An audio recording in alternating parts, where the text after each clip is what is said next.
Nama saya Alia, desainer di RAW. Kalau nama saya Aditya, saya juga desainer RAW.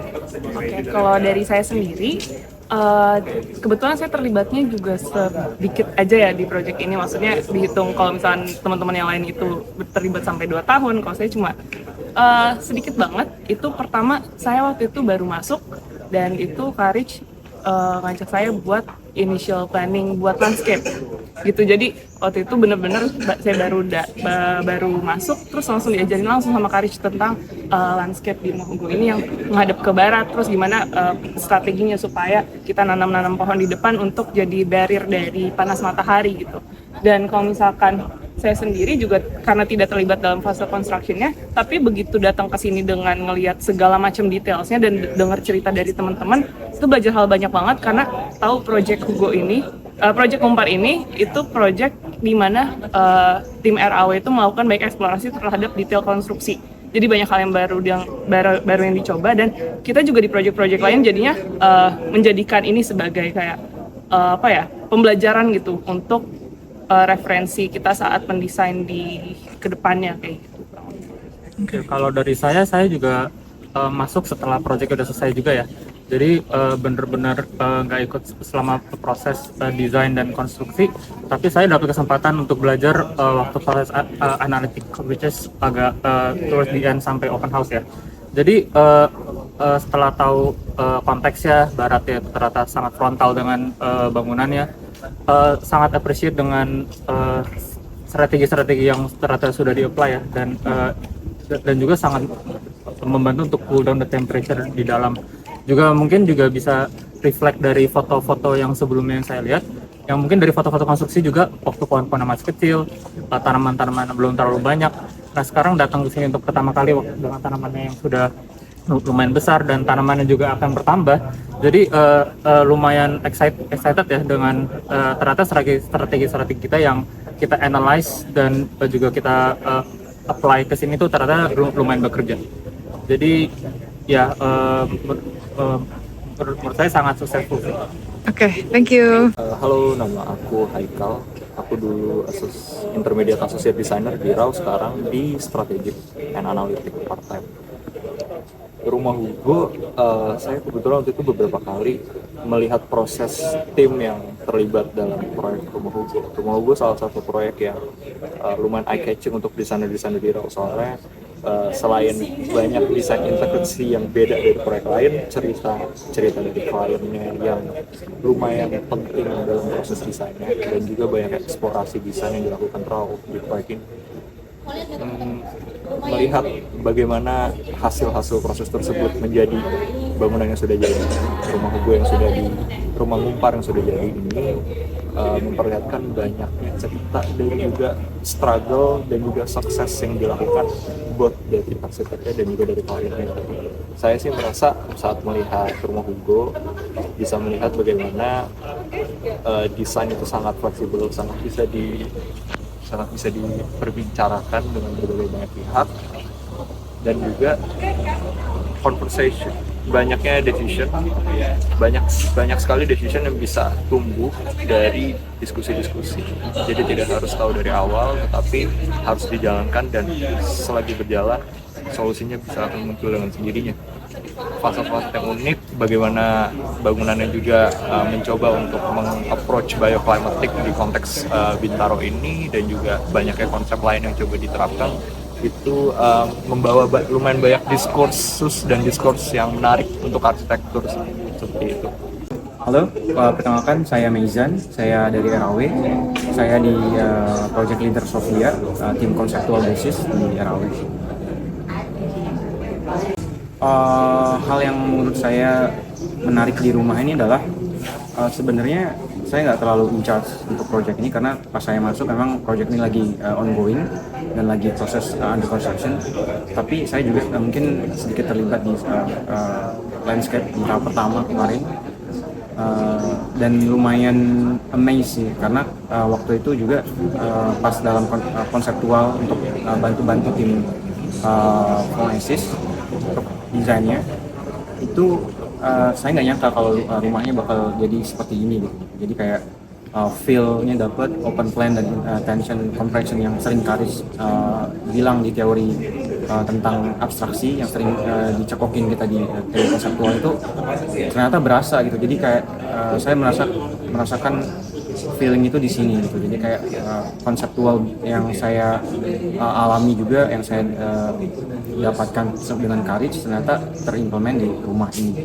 Dan hal yang mungkin menurut saya adalah craftsmanship-nya yang RAW banget, repetisi tapi memang itu menjadi identitas kita, menjadi identitas RAW, dan itu saya lumayan point to bagian itu, terutama hal-hal yang mungkin tadi Kariko menceritakan construction-nya gimana, terus kesulitan dia dengan kolam dan segala macam, itu membuat saya bahwa tahap konseptual itu memang tidak boleh sembarangan juga gitu. Kita harus memikirkan setiap garis, setiap line, setiap gestur, setiap bahasa yang kita buat itu adalah punya implikasi ke depan untuk proses construction-nya juga.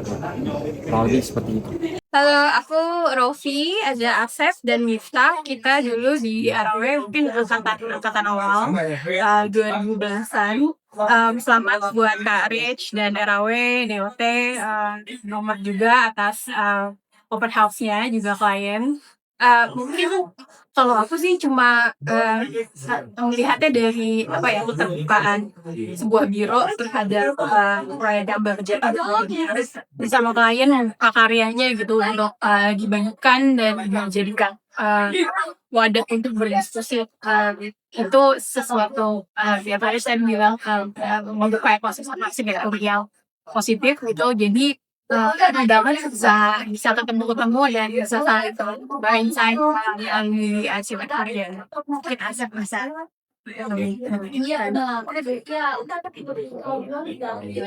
Halo, saya Septrio. Pertama sih kesannya ya terhadap rumah ini. Jadi sebenarnya sebelumnya itu memang Paris pernah bilang kayak rumah ini DNA-nya dari rumah dari Maurice, Dancer, dan baru jamnya dengan Mas Hugo. Tapi menurut saya sih rumah Mas Hugo ini merupakan proses pendewasaan dari proyek-proyek biasa ini sih. Jadi akan mengindahkan proyek-proyek lainnya. Jadi kayak semuanya berperan penting dalam perkembangan desainnya RAW. Mungkin memang fasenya panjang sih, tapi ini suatu yang kesenangan buat kita semua, dan Mas Hugo mau membuat acara ini.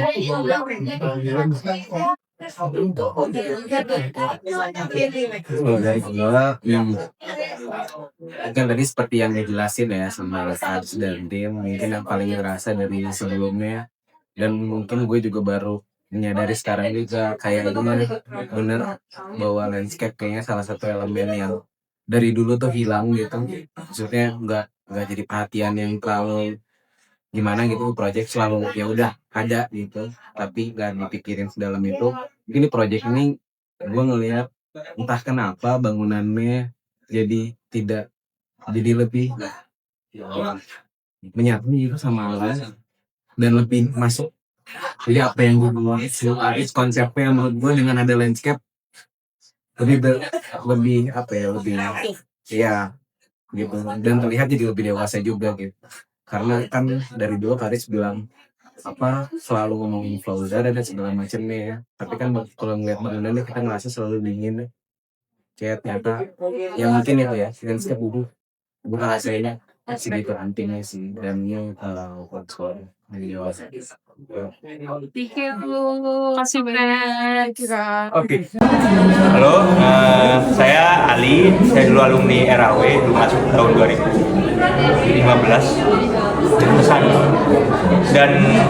Kesannya dulu ya, begitu ikut open house ini, aku merasa bersyukur sudah diundang lagi gitu. Saya menyaksikan sejarah lagi, karena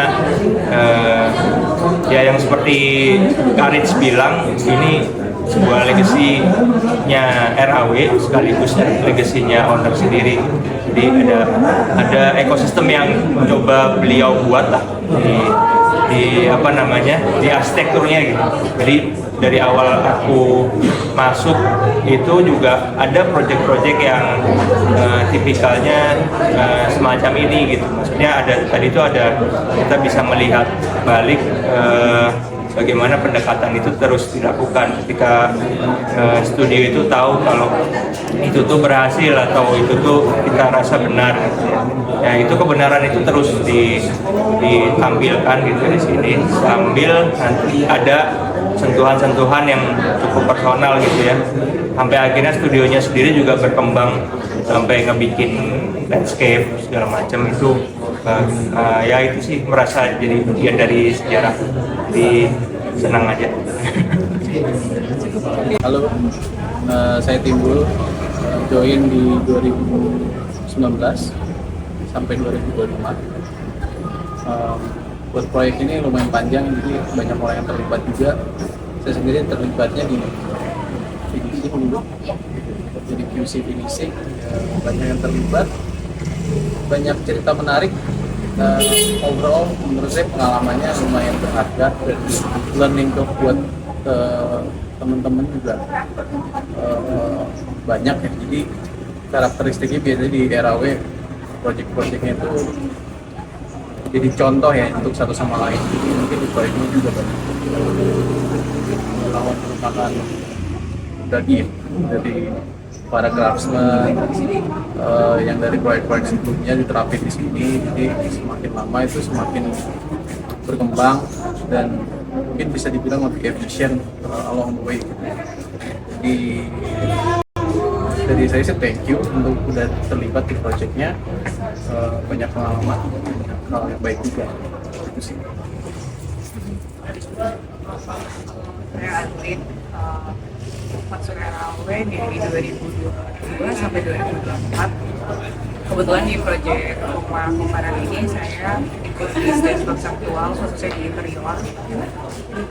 Terus ngeliat dari yang masih hitaman gitu, struktur sampai udah finish semuanya dan dihuni gitu, karakternya Pak Hugo udah masuk gitu. Bersyukur saya banget udah ada kesempatan bisa menyaksikan ini. Di proyek ini juga lumayan, saya pribadi lumayan banyak belajar, terutama tentang interior, terus juga kayak belajarnya nggak cuma dari teman-teman sesama desainer juga, tapi dari Tifa, dari Mas Irin, dari Mandor, dari Pak Watlo. Saya namanya Janice. Kemarin masuk RAW dari 2022 sampai 2023. Untuk project Kumparan ini kayaknya kemarin terakhir masuk build yang tahap akhir-akhir, ngerjain plumbingnya, jadi ngawasin sistem plumbing di rumah Kumparan. Dan saat itu kayaknya baru awal-awal timnya dibagi untuk MFP. Dan di project ini kayaknya merupakan salah satu project yang awalnya saya fokus di plumbing dan banyak belajar juga sistem plumbing dari rumah ini. Untuk kayak tour ini saya sangat senang untuk melihat bahwa akhir-akhir ini Courage dan RAW punya ketertarikan terhadap landscape yang menurut aku sangat-sangat lumayan oke untuk tahap-tahap awal desain. Terima kasih. Ya, saya Pandu. Saya join RAW dari tahun 2020 sampai 2023. Kebetulan saya ikut ngawalin proyek rumahnya Pak Hugo dari tahun 2021. Namun saya nggak ikut menyelesaikan, dia juga ikut beberapa komponen lain. Beruntungnya saya urutan keempat, jadi saya mengiyakan apa yang sudah teman-teman sampaikan. Gak ada yang lain dikit ya. Pesan-pesannya pertama buat proyek ini ya banyak belajar, banyak banget bisa belajar banyak hal, terutama tentang logika keterbangunan, struktur finishing dan lain-lain sebagainya. Yang mungkin yang nggak bikin banyak lagi adalah prosesnya cukup panjang dan akhirnya hingga sekarang nggak berasa dari tahun 2021 sampai sekarang udah 4-5 tahun ya. Lebih banyak lagi lah melihat bangunan yang kita lihat di layar sekarang udah berdiri nih, dan itu mungkin kesan kesan kelibatan proyeknya. Kesan untuk turnya menarik karena jadi acara reuni, kita jadi bisa ketemu satu sama lain, bisa ketemu Karis lagi setelah sekian lama dan sebagainya. Ya semoga masih banyak kesempatan lainnya, dan kita menantikan banyak lagi proyek-proyeknya dari RAW yang sekiranya bisa dibikin open house dan tour lagi, dan akan ada banyak acara reuni selanjutnya. Ini itu aja. Oke, thank you. Oh ya, Buat Pak Hugo, congrats logo barunya. oh ya itu juga yang pertama. Udah nggak baru banget sih, udah setahun tapi masih tetap kelihatan fresh. Iya. Semoga bahagia. Amin, amin. Thank you, thank you. Oke, habis ikut open house ini, Pak David, Bu Vio, apa perasaannya? Gimana ya? Inspiratif sih Pak, terutama inspiratif, banyak masukan juga. Gitu. Ya banyak yang kita belajar juga ya dari sini ya. Terutama mengenai tanaman nih. Ini tanaman saya masih gundul. Iya rumahnya keren kok Mas Hugo, mantap. Terima kasih Mas Hugo, sudah boleh. Oke. Ngacak-ngacak ya. Mestinya kita kesini sebelum bangun rumah nih. Jadi kan bisa, contekan. Ya emang hidup itu kayak gitu ya, inspirasinya bersambung ya Bu. Betul. Termasuk rumah ibu bapak kan juga menyambungkan yang lain. Semoga lagi. nanti. Amin. Oke, terima kasih ya Pak David, Bu Vio, Sama-sama, Mas Vio. Mas.